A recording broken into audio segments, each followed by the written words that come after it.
Ang debosyon po natin mula sa kasama ni Jesus ngayong araw ng Huwebes, ika-12 ng Hunyo ay pinamagatang Tayo'y mga anak ng Diyos, na isinulat ni Ginoong Braden Howard ng Texas, USA. Basahin po natin ang Roma 8:35-39. At atin din pong bigyan pansin ang sulat sa ika-2 Korinto 6:18 na ganitong sinasabi, Ako ang magiging ama ninyo at kayo'y magiging mga anak ko, sabi ng Panginoong makapangyarihan sa lahat. Hindi ako naging malapit sa Diyos habang ako ay lumalaki. Nagsisimba ako kasama ng aking pamilya, ngunit nadarama kong masyado akong makasalanan para mahalin ng Diyos.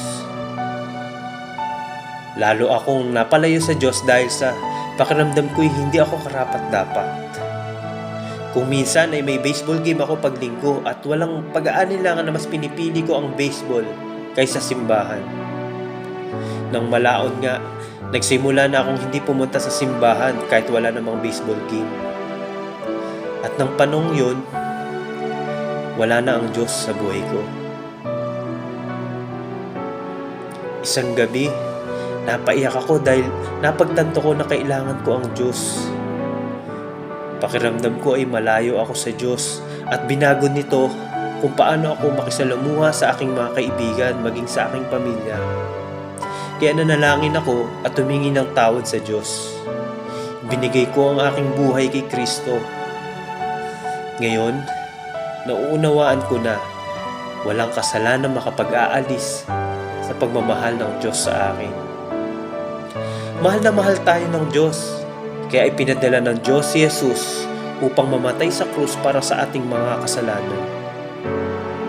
Mahal na mahal tayo ng Ama at walang anumang bagay na maaaring makapagbago dito. Mahal ng Diyos ang bawat isa sa atin dahil tayo ay mga anak ng Diyos. Atin pong ipanalangin ang mga nakararamdam na hindi sila karapat-dapat. Tayo po'y manalangin. Mahal na Ama sa langit, salamat po sa inyong pagmamahal sa amin. Tulungan mo po kaming mahalin ang aming sarili gaya ng pagmamahal mo sa amin, lalong-lalo na kapag nararamdaman namin na kami ay hindi karapat-dapat. Amen.